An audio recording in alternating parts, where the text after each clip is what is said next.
music. Make that happen for next week. Right. Waiting music would be awesome. All right. I think we're ready to get started. So welcome. I have totally forgotten what number episode this is. It's probably Like 12, 12, 13. somewhere around 12 or You should 13. know that. Yeah. It is our first episode of 2021. We have said goodbye to 2020. Hallelujah. Some of us are grateful. I think most of us are grateful to say goodbye to 2020. I know I am, and start 2021 fresh. So we are super excited about this episode because we have the wonderful Miss Erin Pride here with us to talk about what you should do when students bring up issues of race in the studio. What we're learning and seeing in these years, way different than when I was dancing, is that a lot of studios are highly diverse. You will have a large range of racial identities represented in your classes and in your faculty. And that racial makeup is changing like daily. And children are inquisitive by nature. The internet is available to everybody, and social media is unavoidable. So undoubtedly questions are going to come up that they may not even feel comfortable asking their parents, but as mentors and people that they feel safe with may ask us, or they may be talking amongst themselves. So it's important that we take these moments and use them as learning moments, and as catalysts for internal and external change. So that's what we're here to learn about today. We're happy to be here. This is a pivotal moment in history. We actually had no idea how pivotal this moment in history would be. Very unplanned, yes. Yeah, totally unplanned, but things work out for the good, right? We're here, and our whole goal is to help dance educators navigate these waters that can sometimes be extremely uncomfortable or extremely hard. So that's what we're here for. So in this moment, we can be divided in this country, or we can come together. And we know as dancers, we're going to make sure that everybody comes together. Just want to do a few house rules here before we start, because this is a topic that can be extremely tense. We want to make sure that we're not talking about political parties, elections, or candidates, or who you voted for, or it's totally irrelevant in this conversation. We are talking about how to best navigate when the inevitable moment that one of these issues comes up in your studio, and how to make sure that the person who brings it up, as well as the students who are receiving it, come away with it with a positive outcome. So there's no hate speech, no harassment, no abusive language will be tolerated during this session. I'm sure none of you will do that, but just know that we won't tolerate that. And our purpose is to be better prepared to provide a positive learning environment in the face of tough issues. So with that being said, please get in the chat. Please make sure that in Zoom you're in the chat, in Facebook you're in the chat, ask questions, make comments. We're going to be responding to them. And I just really want everybody to learn more about Erin right now. So Bree, will you please introduce everybody to Erin? Yes, I'm excited for this guest today. All of our guests are awesome, but Erin is just a gem. She teaches dancers how to make money using their gifts, embraces entrepreneurship, and for them to also build a sustainable online business. She's the host of the Dance Boss podcast, which if you have not listened to it, you need to add that to your favorites. It is incredible. Each and every week, she's bringing you guys, she's dropping knowledge. And Apollo also sponsors that podcast. We don't do that ever, and she's the only one we do. She's amazing. Erin is a Jersey girl. She graduated from Montclair State University with a BFA in dance and received her Master's of Education from NYU. She began her coaching journey as a dance education coach, providing resources and training to help dance educators run more successful classrooms, which she's also incredible at. And now she helps dancers niche down, build an online business, and bring in additional revenue for themselves and their families. Erin, welcome. Thank you for being here. Hi, I'm so honored to be here. I am just blown away by what you're doing. Apollo never ceases to amaze me. So you know that I value that partnership. And Melissa, I've heard amazing things about you. I already told you. Me and you have to connect. You are both powerful women. And again, it is an honor. Thank you so much. We're thrilled to have you here. So you're an educator and an entrepreneur, no doubt. You obviously work with studio owners all over the country, even the world.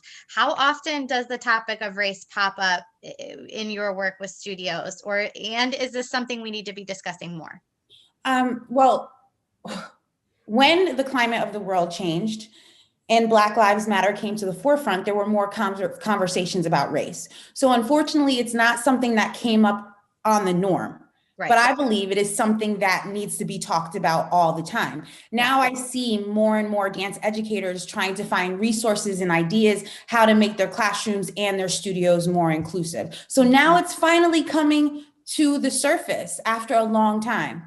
Yeah, because to be clear, this is not a new topic by any stretch. And that's one thing I always like to stress is like, let's not pretend that this is something new, although we need to take this moment and the spotlight that is on the conversations that we're having and really maximize the potential for education here, right? So it's not new, but it's important nonetheless. And so we really want to take this moment and make sure that we're really, really, really utilizing this to educate ourselves and educate our dancers and make more inclusive environments. So with that, we're going to dig in, and Melissa, we want to get us started with our first question. I have the first question absolutely ready, because this one's important. All of them are important, but this one is especially important right now because I have a feeling that a lot of dance educators are doing this, and we want to definitely give them some tools. So I just want to start out by acknowledging that this is a tough moment. We said that a little bit earlier, and in tough moments like this,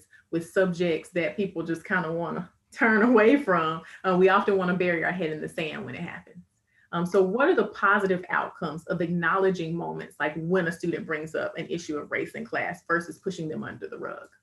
Well, first and foremost, I'm so grateful that I had a college professor at NYU, Deborah DeMax, and she said, every opportunity in your dance classroom is an opportunity for social justice. Mm. So after she ingrained that into me personally, there was never a moment of this. So I approach education from a lens of making good humans. So we have conversations about everything.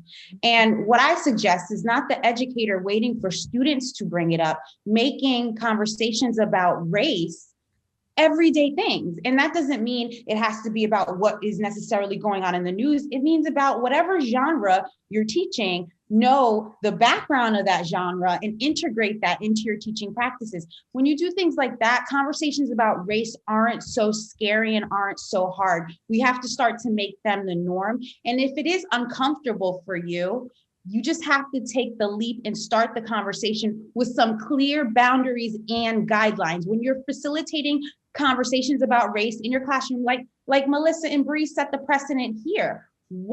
How do you want those conversations to happen? Because you are in control of them in your classroom. So don't let fear make you not talk about it. Just do preparation on the back end so you can be at ease when you are having those conversations with your students. Right.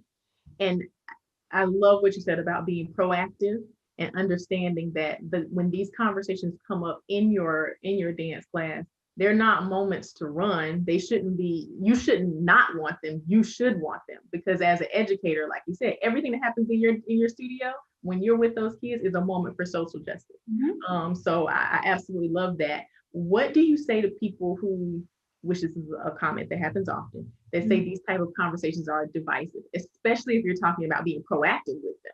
Mm-hmm. They don't want those conversations to be brought to the forefront because they see them as divisive. How do we overcome those objections? I don't think that we can change people's mind. I think that more things like this just have to happen, and more people have to get educated on the impact that these positive conversations are going to have on their children. It's perspective, right? And a shift in a perspective is a miracle. So for those people who aren't leaning towards having these conversations, I'm just hoping that they're being exposed. That's what they need to do, be exposed so that they're ready to take the leap and try something new. Times are changing, and this should have happened a long time ago. So where are you going to stand with that? Are you going to stand in your old ways? Or are you going to be on the forefront of building good freaking humans for where our world is going? Because that's our job. Our students are going to step forward and not only step into dance roles, but they're going to be the people that lead our country. Like, are we going to give them the tools to understand how to do that? Yeah, sorry. No, you get like Love the passion. the passion is amazing. And I mean, I think we all feel it. I think that one of the things that prevents people from doing that a lot, even if they do want to take the step forward and they want to do it is, and you know, from your podcast and your work with people, sometimes that can affect the bottom line.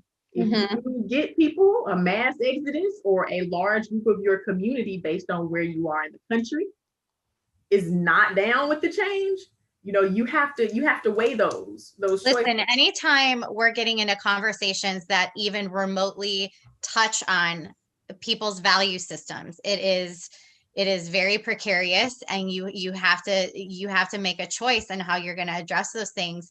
I don't think studio owners necessarily are out there going, I want to bury my head in the sand, but maybe that is masked a little bit by, okay, we're going to divert and go somewhere else. We're going to go back to dancing, and I'm just going to take the spotlight off here, when really should we be going, this is more important to make the choice to have this conversation. And how do we get over the fear of the parents? Because let's be honest, that's really what it's about. Right. For a dance studio owner, for a teacher, we can dance around that all day. But at the end of the day, you don't want to piss off the parents. That's the reality, because that's their children and they have their own value system and their own beliefs at home. So how do we create a culture of inclusivity in our business and in our dance studio homes, which really that's what they are. They're homes, they're second homes for these children and their families, without assaulting a family's value system or attacking it in any way. So I think the bottom line is, when you do work like this, and you start to speak out and make a studio space or a dance classroom space that talks about these issues, there are going to be some people, some parents that aren't with you. And that's a hard decision to make of where you want to stand. I think it's unrealistic to think that like every parent you'll get on board, but what you can do is make sure you're communicating and talking about the elephant in the room. You don't want to have these conversations in your studio. You don't want to start rolling out these procedures to your staff to have more inclusive classrooms, but you're not communicating to the parents. And this is where you either have parent meetings, you have emails, you have newsletters that address what you will be talking about in the new way you will be addressing inclusivity in your dance studio. And then from there, you're going to have to make a tough decision. You know, this is your bottom line. It's your number. If more people want to go, then stay with you because you're going this route. You have to decide what's valuable to you. And that's hard. Basically saying this is what the studio stands for. This is what the studio is about. And I want you to know this. But specifically related to those conversations, should a studio owner, or can we just say to our parents in advance, look, these things are going to come up and I'm not going to shy away from them in the classroom. I hope you will join me in discussing these things at home with your child. But if these things come up, I am not going to shy away from them. And you know, we're going to address it appropriately and then move on and continue our dance education. Is that okay to say? I think it's absolutely okay to say, but I think even a deeper layer of that is the studios looking at their mission statements and making sure that being inclusive is ingrained in that. Because just having those conversations is just one point when something pops up. But what are you going to do as a studio owner to make it a part of your culture? And I think changing the mission statement, having these regular conversations with parents and letting them know is going to help build that trust and let parents understand where you stand as an educator and as a studio owner.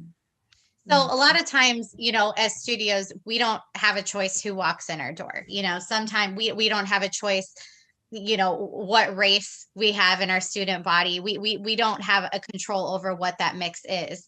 Yet at the same time, I'm sure there's things we can do as studios to make sure that we're promoting and projecting the right message, that we are welcoming to embracing all different cultures and races and genders and identities. So what are some ways that we can accomplish that?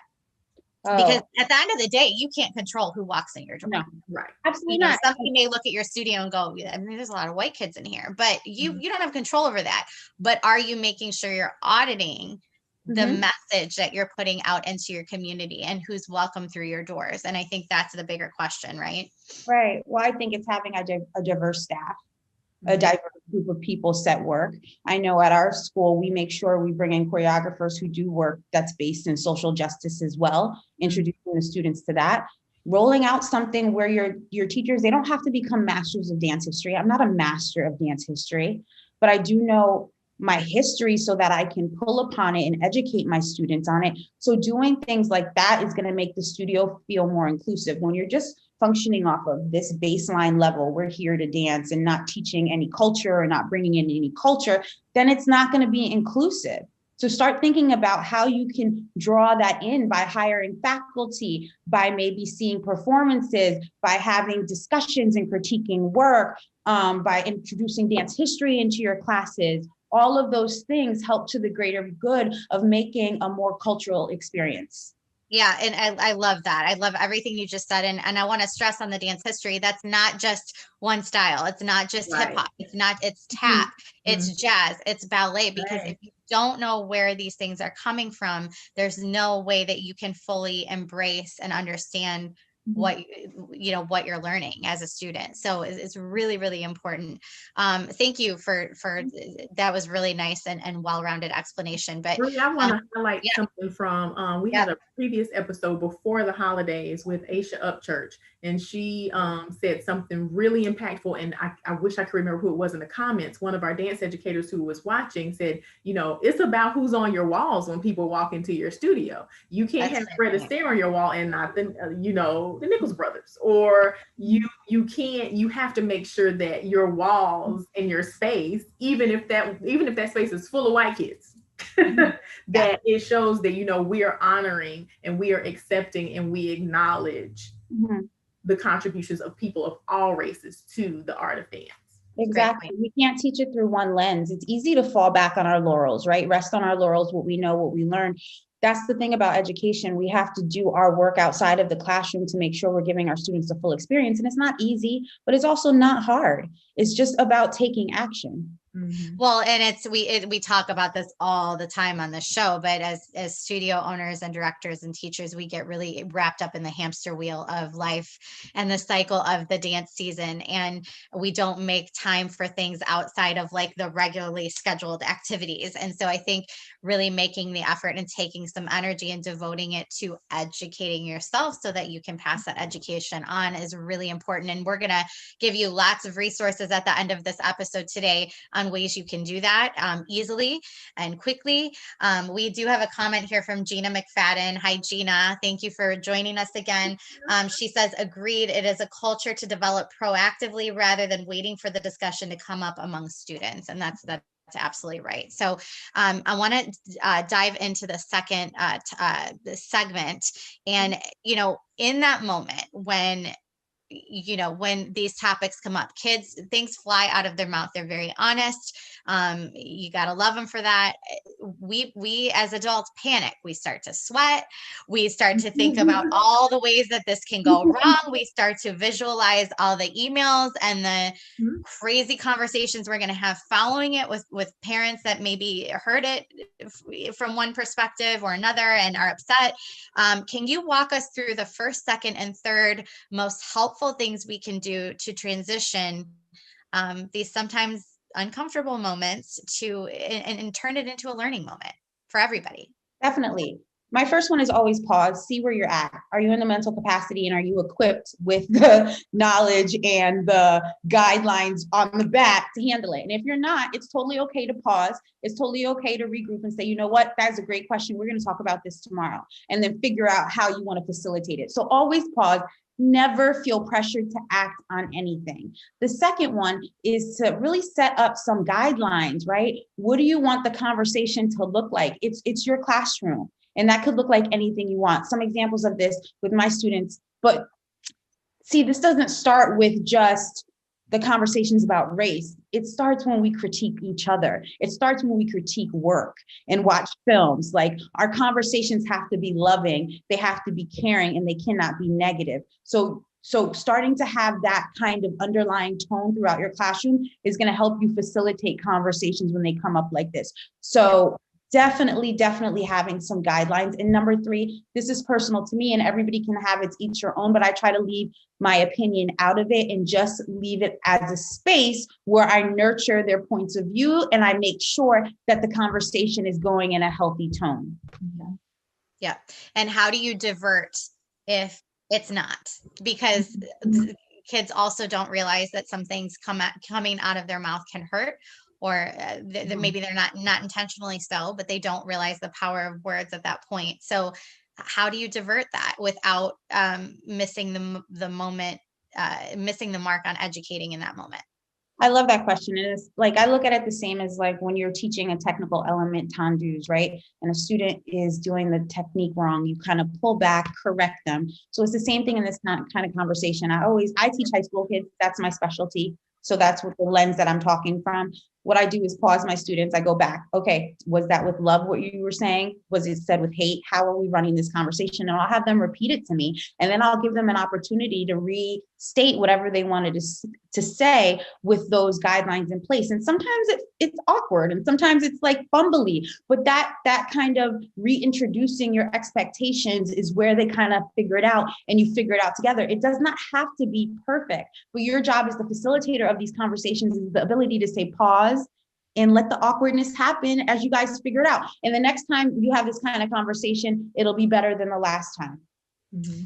So this is not something that we, I'm just thinking of this now, but it's inevitable that some conversations with parents are going to follow when these things come up. So how do you prepare yourself for that? How do you make sure you're sticking with your value system? I can say for me, anytime I had to have a hard conversation with a parent, I came from a place of honesty and really trying to listen to their concern and really hear them before I spoke. It's hard to do sometimes. But you have ducks in a row too. You couldn't just go in blind. Yeah. Yeah. And that happens a lot. Sometimes you have no idea it's coming. I think you need to prepare yourself that it's a very big reality, especially when topics like this come up. But how do you handle those conversations? Well, it was much different. It was much different when I was 25-year-old, just starting out teacher, and now I'm 40-year-old teacher, right? What I do now is check my ego because I used to respond in a way that was combative because, my ego was running the show. So just like you said, Bree, I really check my ego and I pause, and it's not about me. This parent is in front of me telling they're moving out of fear. People are upset because of fear, right? So what are they afraid of? That's what I want to get to in our conversation. Once I figure out what they're afraid of, I can then navigate as a human being. Okay, so they're scared. How am I going to help them feel safe? And then maybe adjust the way I'm doing things so that they can feel safe.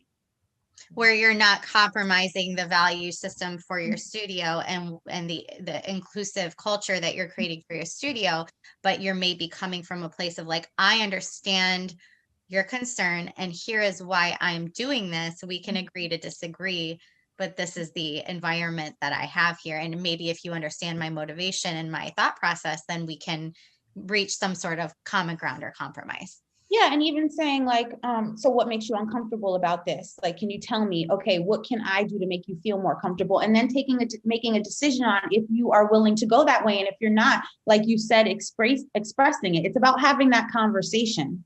Mm-hmm. Yeah. And you also have to know why you have made the decision that you have. You have to be very confident in that, so that when they say, well, I'm uncomfortable because of this, you have to be able to say why you think that the route that you are going is the one that is correct. And you have to stand in that truth. And just, as a point of learning from myself too, Erin, and you can, weigh in on this.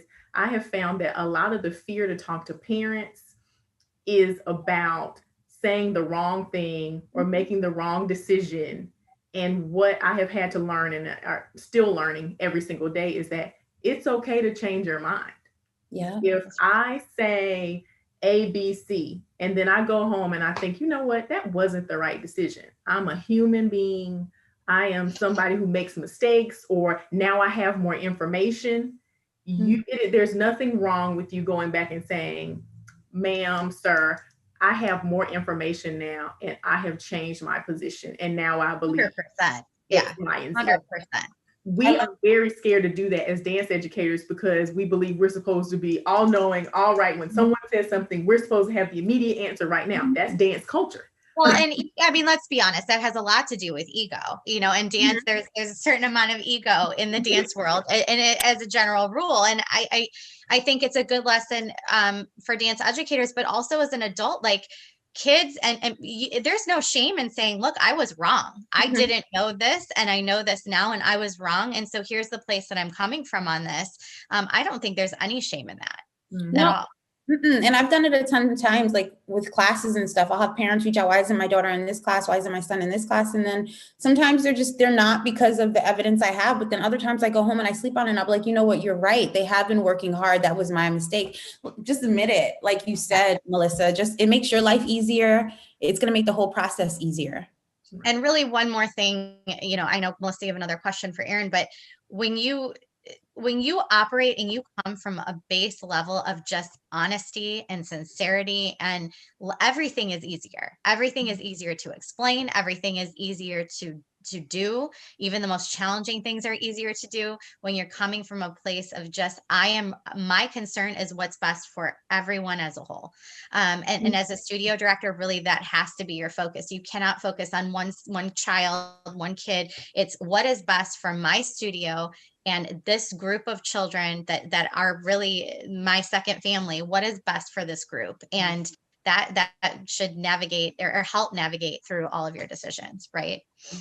Right. And even if you're making every decision with that lens, even if it's a decision that results in a parent leaving or, a big blow up conversation, you can stand knowing that your truth is, I did this for the good of the studio and the parents. And repeat it over and over and over until you can sleep at night. It's for the good. You have to We have an awesome comment from Andrea in the comments on Facebook Live. She said, it's about knowing your own positionality as a mentor, trainer, and teacher, knowing your own background experience and where you come from, in addition to the student's background and their experiences, because experiences are different for each person and can come from a different place. Even with the right intentions, which is what we're talking about, sometimes it can be misconstrued. So you have to look at it from, okay, where's this person coming from? And what I said, I find to be okay, but they're interpreting it in a way that is informed by their background. So that's a hard thing to do, especially when you're passionate. I love that, Andrea. Thank you. Yes, thank you so much.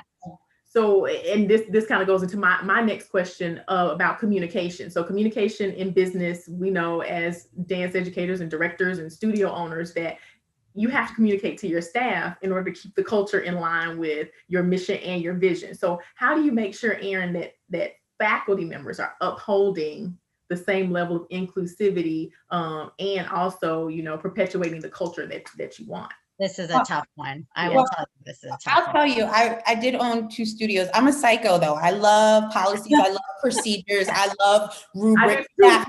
Like that stuff excites me, right? Yes, I love it. I love writing a standard operating procedure. Right. Yeah, it's like, yes. So coming from that lens, right, from the person that loves it, you're going to have your guidelines outlined. You're going to have the teachers know their expectations per marking period, per quarter. But on a very simple scale, right? Maybe roll out for the first month some action items that you want your staff to have in their classroom related to inclusivity, right? Keep it simple. 2, 3 action items. And then figure out a process in which you want to monitor this. Do you want to pop in? Do you want them to fill out a survey? Are you going to pull students and ask them for feedback on the class? Like, there's no wrong way to do it, but it needs to be done. It's not something you could just be like, okay, guys, we're inclusive. Go make your class inclusive now. You know what I'm saying? You have to figure out, as the leader of your studio, what you want them to do. And then you have to give them direction, because these teachers might not know how to do it. So you are giving them the tools to roll out this in a powerful way in the classroom. Yeah.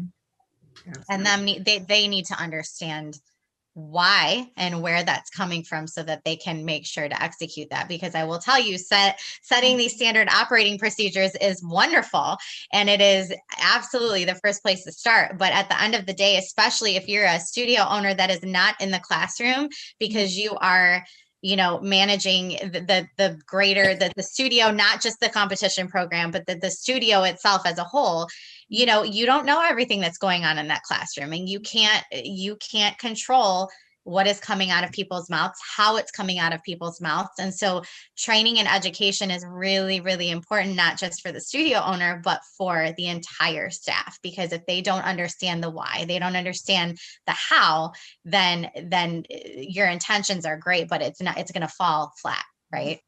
I raised my hand, but this is what I wanted to say. Don't raise your hand. But this is why it's so important. Like, I love staff trainings, and not just staff trainings because you think you have to have them, and they don't have to be long, but just explaining to your staff, giving them some training, or bringing somebody else to give them some training on how to educate. That's not a bad thing. That's going to make your team stronger and your culture develop. Mm-hmm. I love that. Thank you. You have to walk the walk and talk the talk. So you can't say, hey, I need you to be inclusive in your classroom, and then shy away from issues of race when they come up in your classroom. So, and look, that's not easy. I mean, that's good. Again, it's going to take time. It's going to take time outside of what you're already doing as a studio owner and a director. And so that's really important to know that this is a choice of, like, if I want to do this, and if I want to promote this culture at my studio, I have to do these things outside of what I'm already doing, because they need to get done. Right. And Erin, you got an endorsement for your procedures. Fiona says, so true. Erin does not play with her procedures. I love her. I love Dolphin. She said she does not play with her procedures. So you got an endorsement on that one. I think that, the next segment is going to be one that we can definitely dive into. It could be actually this whole episode. We talked about, when we're talking to parents and we're talking to students, and Andrea brought that up of, you have to know what perspective they're coming from. But what work as dance educators do we need to do, because we come with our own set of experiences? And what's the personal work that you think we need to do as dance educators before we get into these situations to raise our consciousness and better serve our students? Well, I just think it's about being educated. I remember when Black Lives Matter came about, and my friend Jenna Parker and I did a conversation. She's a dancer. She's huge in social justice. I didn't know as much as her. Mm-hmm. So I was just like, Jenna, help me, point me in the right direction. Do you know what I'm saying? So I think it just starts there. I can't tell you to read a book, go to a talk, listen to a podcast. It's not about that. It's about figuring out where you want to learn and then actually taking action on it. Some other things, and I keep going back to dance history, just start to educate yourself, because that's going to open your mind, because we're not taught. I know I'm going to speak for me. In my undergrad, I wasn't taught all the layers of dance. I didn't really understand that it was so cultural. I was taught from one lens. So the more that I got educated, the more my mind opened up, and I understood, wow, I have more to learn. So I would start there, and I would look into some social and emotional learning. There's tons of resources online, and those can really help prompt conversations in your classroom that you can even use in your composition classes. You could just adjust the questions. So I think that's a good place to start. So is this training for studio directors and owners, this training that we're talking about? And again, we're going to provide some resources today to help you through that if you want to get on that path, or if you want to explore that. Is this something that should be advertised? Like, is there, like, I feel like a lot of times when we're doing this work, right? Like, we want to, like, we're almost embarrassed of it. Like, we're doing we have to do this work. And so we don't talk about it. It's just unspoken. You don't share it with people. You're just kind of on your own. But I feel like it's something to be proud of. The people in your studio should know that you're on this journey and that you're exploring it. Is that something that should be advertised for a business? I absolutely think so. I wish there was some kind of protocol or certification and you had that stamp on your studio. Just knowing that you went along this path to learn more. I think it's amazing. I think it's great for parents too, who want an inclusive studio, who want a culturally diverse studio. Yeah, I couldn't agree more. But people need to make it. Somebody needs right. Yeah. And there's some work, and we're going to talk about, there's some work being done. I think, the industry, it's challenging because there is no set governing body for this industry. And there is in a lot of other industries. There's just not for this one. And there's some good things that come with that and some bad things. And so I think if we just have to know to dig for those resources. And I think that's a problem. The more we have these conversations, the more we all kind of share our resources and the things that we've learned on our individual journeys, I think it will help everybody. So with that, Melissa, I think we have some homework. We absolutely have some homework. We always have homework. But we have loads of homework. It's good homework. It's good work. But I want to highlight, Andrea made another great comment that staff trainings are great. They have to have follow-ups to make sure that there's actual implementation. That's where a lot of people fall off. They go, do this, do that, and then they move on with the unbelievable day-to-day task of being a studio owner or a director, and that follow-up and that wraparound, it doesn't happen. And I'm super passionate about continuing education outside of the dance, studio for dance educators. So having that education in place, like Bree said, pulling all the resources together that we have, and then following up to make sure that we're actually implementing is going to be really key. Thank you. I love that. And it's like, you're the visionary as a studio owner. Yeah. Maybe there's a lead teacher who can be the integrator, who you can say, this is my vision. Can you make the plan and make sure it's followed up? Like you don't have to do everything. Mm-hmm. I run a high school dance program. I started a dance society so that I could start to delegate. I'm the visionary. Let's make the student choreographed show happen. How are you handling this? So we have to let go. Like, we have to do it all. There's people under you. There's people that their creativity needs to be nurtured. And you could be the person who hands a task off to them or a role off to them. And then you're bringing something out in them. It's all circular. Yeah, absolutely. So with that, talking about needing to follow up and work on yourself. And we have given people a lot of different charges during this time. So what is the one action that you want our listeners to take between now and next week to make progress in this area? I want them to look at the genres that they teach. And I want them to think about how they can start integrating dance history into their technique class. So if they're teaching modern, what form of modern, what's the history of modern? And it doesn't have to be, you don't have to have this whole paper and say, okay, modern started out here. And then, no, pick a few key things. And how do those things kind of tie into where we are today and what we're doing today, like that progression, and see if you could tie that into your classes. That's my charge. Well, the beauty of dance, though, is like we have class every week in a studio environment I'm talking about, but we have class every week. And so again, pick a couple points, maybe spend the first 5-10 minutes talking about 1, 2, 3 points that you've learned, and then go on with your class and then do it again next week. And the more you do that in every single class, I mean, by the end of the year, how much education have they gotten? Right. And that's the culture shift. That is understanding that we're talking about history and talking about history from a very comprehensive perspective that includes everybody who contributed, not just the people that you learned about. Right. So yeah. And then one more for people who want to feel inspired and feel like they want to have conversations in their class about what's going on right now. I would take 1 or 2 or 3 SEL questions, bring them to your class, and just let a conversation happen. And when it gets uncomfortable, you have the ability to pause it. Just start the conversation. Right. Now, how can we follow you and listen to the Dance Boss podcast? Yay! So the Dance Boss podcast is everywhere. My favorite place that it is on iTunes. So it's just Dance Boss Podcast. I'm always on Instagram. So come hang out with me.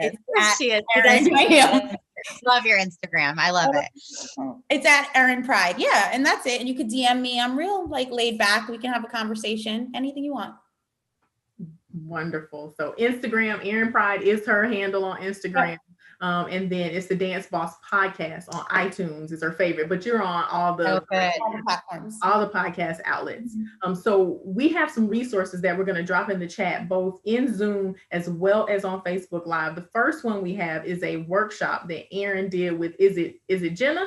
Yes, it is Jenna Parker, about addressing racial issues in the classroom. So that is going into the chat in both places.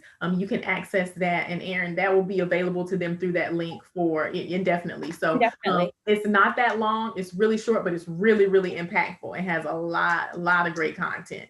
And feel free to share it. There's no like email funnel. I just want it to get out so people can get educated. Right. Take the module in the STEPS initiative. That's how this whole series came about.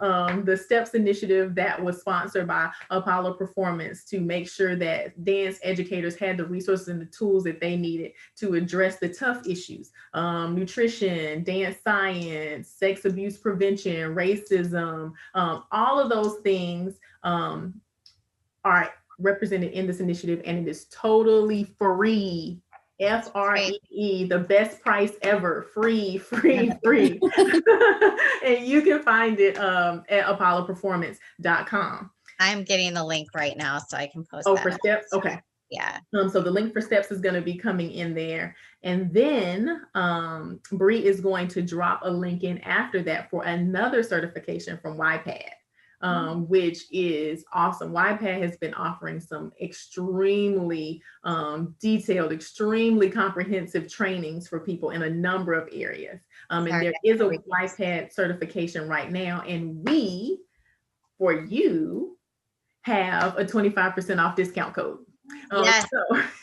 So for you, yes. Anytime you click on that link, you are going to get anybody that clicks on that link is going to get 25% off their YPAD certification, which is huge, especially right now. Hold on, I'm going to repost the link for because they got blended together. I'm going to repost the link for the YPAD certification in the Zoom chat. But yeah, YPAD is doing great things. They are the closest thing our industry has to a standard right now. And they're doing great work tackling just education standards for the classroom and equality and inclusivity, and making sure they're addressing sex abuse and prevention. This is all on a greater scale. Your whole studio can get certified, your staff can get certified. We have conventions and competitions being certified now, which is all just really encouraging for the future of our industry. So please take a look at them at ypad.org. Again, you guys have your homework from Miss Erin Pride today, which is to go home and research your dance history, know your dance history, pass that along to your students. If you're an educator, if you're a parent, or you're a dancer yourself, Google is a wonderful thing, and you can find anything there. So start looking up your dance history. So we hope this episode today inspired you. We hope you learned something. We hope it gave you the confidence to go back to your studio and figure out what your stance is when it comes to race and equality, and how to make sure that your studio is a place of inclusivity and diversity. We hope it helps you dig deeper on how racism may impact your life, your day-to-day life, how you can be an ally, and more importantly, how you can hold affinity space in your circles, in your life, because that's really what is needed more than ever during this time, so that we can all advocate for change. It has never been more important for us to lead with empathy and love for one another than it is right now. So please consider that every single day. The recording of this full episode and all of our episodes are available on Facebook at Apollo Performance and on Apollo's IGTV. Again, Apollo Performance there, as well as Turning Point Dance Creations at TPDC _ IG. I got it. And if you register to join us on Zoom, you're going to get a recording of every episode emailed to you. We ask you to please share so we can get the word out and affect change in our community.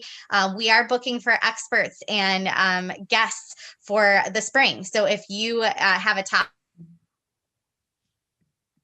you want to hear about, or if you think you could be a helpful guest for one of these episodes, please, by all means, email us info@Apollo Performance, or you can message us on Facebook or Instagram. Thank you again, Erin Pride, for your generosity with your time and just your wonderful spirit. We love you so much. Melissa, thank you as always for being on this journey with me. Join Melissa and me next week, Friday, January 15th, with Lee Witzling, and we're going to talk about another pretty heavy topic, what to do when a student confides in you about sexual abuse.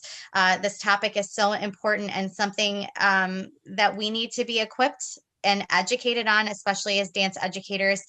So we hope to see you there next week. Until then, we hope you continue your journey beyond the steps, and everybody have a great weekend. Bye. Bye, y'all. Thank you, Erin, so much. Thank you. Are we still live? We are. We're hanging out now. Yep. Bye. I'm gonna y'all. Bye. wait. Can I take a picture?